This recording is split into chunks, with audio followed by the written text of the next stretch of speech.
Assalamualaikum.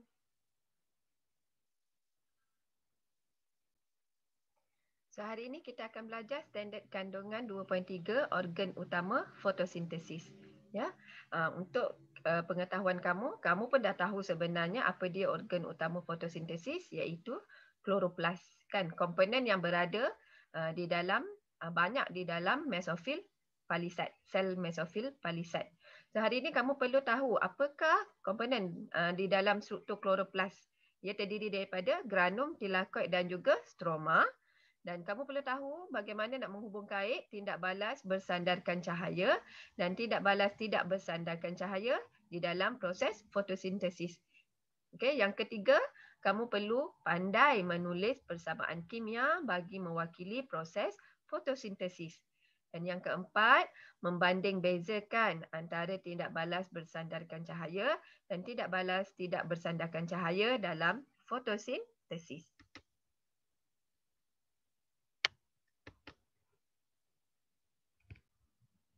Dalam kloroplas, okey, ia terdiri daripada tilakoid, granum, stroma dan juga lamela. Walaupun kloroplas ialah struktur ataupun komponen yang terdapat di dalam sel, tapi dia mempunyai strukturnya yang tersendiri. Okey, yang itu yang cikgu nyatakan tadi itulah okey keempat-empat ni. Okey, ini ialah struktur kloroplas yang dilingkungi oleh ada membran luar dan juga membran dalam, ya. Dan di dalam kloroplas terdapat stroma, okey, tilakoid, yang ini kantung yang berbentuk cakra, granum, granum yang terdiri daripada timbunan tilakoid dan juga lamela yang menghubungkan antara satu granum dengan granum yang lain. Nampak walaupun strukturnya kecil macam ni tapi nampak sangat bersistem. So, tilakoid ialah kantung berbentuk cakra yang mengandungi klorofil. Okey. Jadi, ini menjadi tempat berlakunya tindak balas bersandarkan cahaya, iaitu di tilakoid. Granum pula ialah timbunan cakra tilakoid yang meningkatkan luas permukaan untuk fotosintesis yang optimum. Dan satu lagi ialah stroma, bendaleh tidak berwarna yang mengelilingi granum di dalam kloroplas. Kan? Dalam kloroplas tadi ada bendaleh yang kita namakan sebagai stroma. Dan ini merupakan tapak kepada tindak balas tidak bersandarkan cahaya, iaitu untuk menghasilkan hasil akhir fotosintesis, iaitu glukosa. Okey, kita akan pergi kepada tindak balas bersandarkan cahaya. Sebelum itu, kalau kamu lihat muka surat 40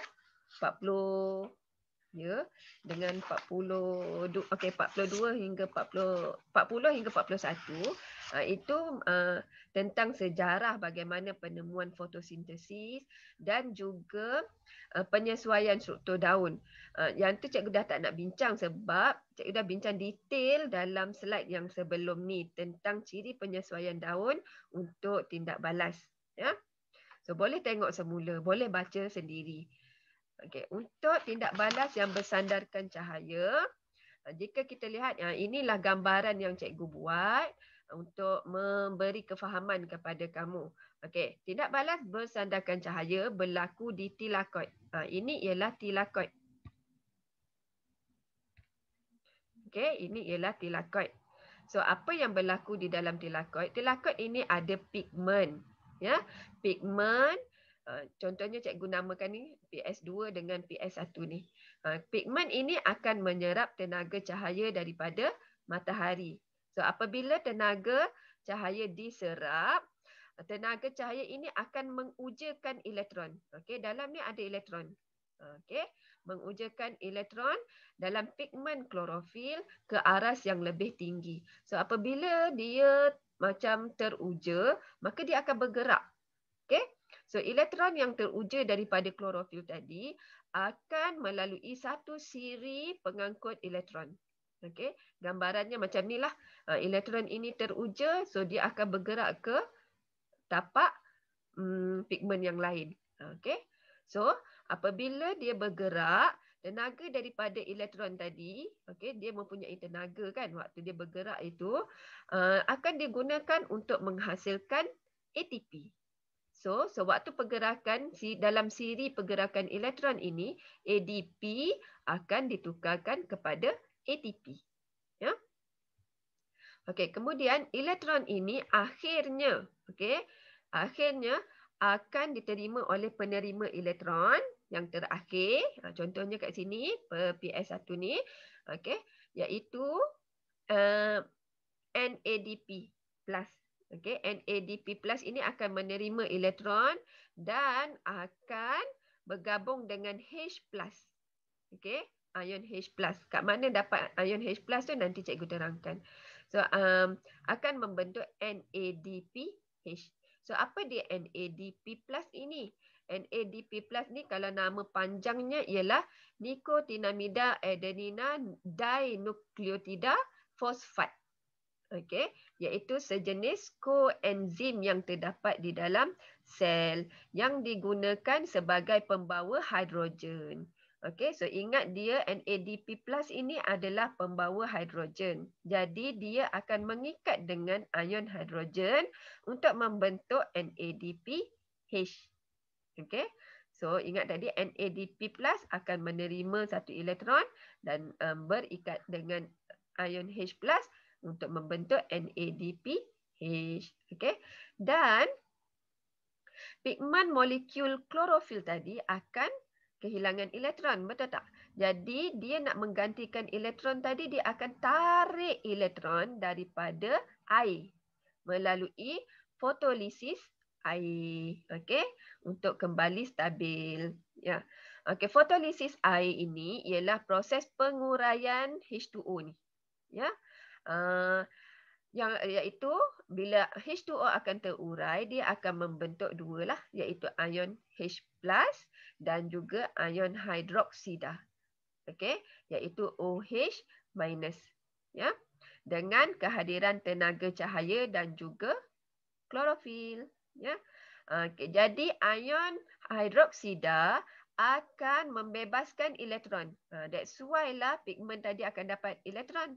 Ion OH minus tadi akan membebaskan elektron dan akan membentuk gas oksigen yang akan dibebaskan ke atmosfera. So apa jadi pada ion H plus pula? Ion H plus inilah yang akan bergabung dengan penerima dia ni. Okey, penerima ataupun pembawa hidrogen ni iaitu NADP plus yang akan menjadi NADPH. Itu ialah apa yang berlaku dalam tindak balas bersandarkan cahaya. So ingat 3 poin tadi ya. Iaitu yang pertama penghasilan ATP, okey, yang kedua penghasilan NADPH dan fotolisis air, okey, iaitu penguraian air membentuk gas oksigen dan juga ion H plus. Okay, kita teruskan dengan tindak balas tidak bersandarkan cahaya yang berlaku di luar daripada granum, ya, iaitu di stroma. So apa yang berlaku? Karbon dioksida yang sudah ada di dalam daun, ya, akan meresap ke dalam kloroplas. Okay. Apabila dia meresap ke dalam kloroplas ini di dalam stroma, maka dia akan diikat. Gas karbon dioksida akan diikat dengan sebatian 5 karbon untuk membentuk sebatian 6 karbon. Okey. So, apabila dia dah membentuk sebatian 6 karbon tadi, NADPH, okey, dan juga tenaga yang dihasilkan ATP tadi yang dihasilkan dalam tindak balas bersandarkan cahaya, okey, akan menurunkan. Sewaktu ini prosesnya kita namakan sebagai penurunan. Menurunkan sebatian 6 karbon tadi membentuk monomer glukosa. Okey, mudah je. Sebatian 6 karbon akan diturunkan oleh NADPH, okey, dan juga ATP untuk membentuk sebatian glukosa, monomer glukosa. So NADPH dan ATP tadi apabila dia sudah digunakan, dia akan membentuk yang asal semula, iaitu NADP plus dan juga ADP. Okay. Monomer-monomer glukosa ini akan terkondensasi untuk membentuk molekul kanji. Okay. Butiran kanji ini akan disimpan di dalam stroma kloroplas. Okay. Itu ialah tindak balas tidak bersandarkan cahaya. So, apabila kita lengkapkan semua tindak balas tadi, gabungkan tindak balas bersandarkan cahaya dengan tindak balas tidak bersandarkan cahaya, kita akan membentuk persamaan kimia seperti berikut. Iaitu persamaan kimia ni kita kena kata apa? Seimbangkan ya. So, berapa molekul tu kita kena seimbangkan. Iaitu 12 molekul air bertindak balas dengan 6 molekul karbon dioksida untuk membentuk apa? Glukosa, 1 molekul glukosa, 6 molekul oksigen dan 6 molekul H2O, air. Ya, dengan kehadiran tenaga cahaya dan ia berlaku di mana? Di dalam kloroplas. Tenaga cahaya tadi ni akan diserap oleh klorofil. Maksudnya dengan kehadiran tenaga cahaya dan juga klorofil. Okey, itu ialah persamaan kimia yang kamu wajib ingat. 12 molekul air bergabung dengan 6 molekul karbon dioksida membentuk 1 molekul glukosa, 6 molekul oksigen dan 6 molekul air. So, apakah perbandingan antara tindak balas cahaya dan juga tindak balas tidak bersandarkan cahaya? So, persamaannya ialah kedua-dua ini berlaku di kloroplas, ya. Dan ia tindak balas yang dimungkinkan oleh enzim. Okey, enzim fotosintesis. So, apakah perbezaan antara tindak balas bersandarkan cahaya dengan tindak balas tidak bersandarkan cahaya? Serak dah suara cikgu. Okey. Tindak balas bersandarkan cahaya, ia berlaku di tilakoid. Manakala tindak balas tidak bersandarkan cahaya berlaku di stroma. Ia bergantung kepada kehadiran cahaya. Okey, sedangkan tindak balas tidak bersandarkan cahaya ini, dia tidak memerlukan kehadiran cahaya. So, tindak balas bersandarkan cahaya, berlakunya fotolisis air dan tiada melibatkan fotolisis air dalam tindak balas tidak bersandarkan cahaya. So, bahan utama tindak balas selain daripada cahaya ialah air. Okey. Manakala bahan tindak balas bagi tindak balas tidak bersandarkan cahaya ialah karbon dioksida. Hasil tindak balas bagi tindak balas bersandarkan cahaya ialah gas oksigen dan molekul air. Dan tindak balas tidak bersandarkan cahaya ini ialah glukosa. Tindak balas bersandarkan cahaya menghasilkan molekul ATP dan juga NADPH. Manakala tindak balas tidak bersandarkan cahaya, dia menggunakan ATP dengan NADPH. Ingat tak tadi? NADPH dan ATP ini akan ditukarkan semula kepada NADP+ dan juga ADP. Itu ialah perbezaan antara tindak balas bersandarkan cahaya dan juga tindak balas tidak bersandarkan cahaya. So, apakah faktor-faktor yang mempengaruhi persekitaran? Faktor persekitaran yang mempengaruhi kadar fotosintesis. Yang pertama ialah kepekatan gas karbon dioksida. So, kita lihat dekat graf. Dia nampak ada peningkatan, kan? Jadi semakin meningkat kepekatan karbon dioksida, semakin meningkat kadar fotosintesis. Okey, tetapi kita tengok yang ni lah, semakin meningkat kan. Okey, tetapi ia bergantung kepada faktor penghad yang lain seperti suhu persekitaran dan juga keamatan cahaya. So, kalau kita lihat di sini, kalau 30 darjah Celsius suhu ditetapkan kan, pada keamatan cahaya yang tinggi, maka kadar fotosintesisnya akan lebih meningkat berbanding dengan keamatan cahaya yang rendah. Okey. So, ia bergantung kepada faktor penghad kat sini ya. Iaitu apa dia? Faktor penghad bagi kepekatan gas karbon dioksida ialah keamatan cahaya dan juga suhu. Okey, pada kita anggap kat sini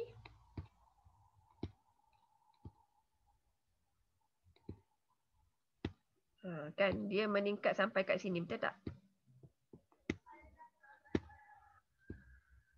Okey, pada titik ini, okey, kadar fotosintesis akan menjadi malar. Kerana apa? Apabila kepekatan karbon dioksida meningkat selepas titik P, kadar fotosintesis tidak lagi berubah. Hal ini disebabkan oleh ni yang cikgu cakap tadilah, keamatan cahaya dan juga suhu menjadi faktor penghad. Okey, kita lihat pula graf keamatan cahaya pun sama juga. Kita lihat semakin meningkat keamatan cahaya, semakin meningkat kadar fotosintesis. Juga dia dipengaruhi oleh faktor yang lain seperti kepekatan gas karbon dioksida dan juga suhu. Ya. Okey, cahaya diperlukan untuk tindak balas bersandarkan cahaya. Okey. Jika kepekatan karbon dioksida dan suhu malar, kadar fotosintesis akan meningkat sehingga mencapai takat maksimum, iaitu pada waktu tengah hari. Okey, sebab kalau kita tengok pun kalau waktu tengah hari keadaan dah mula panas, maksudnya suhu akan meningkat kan. Pada titik R ini, okey, peningkatan keamatan cahaya, okey, tidak lagi meningkatkan kadar fotosintesis kerana dihadkan oleh faktor seperti suhu dan juga kepekatan karbon dioksida. Okey. So itu ialah keamatan cahaya.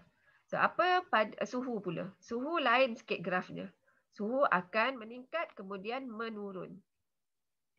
So dekat sini semakin meningkat suhu sehingga 30 darjah Celsius. Lebih kuranglah ya. Kalau kat sini dia dalam peak of 25 kan.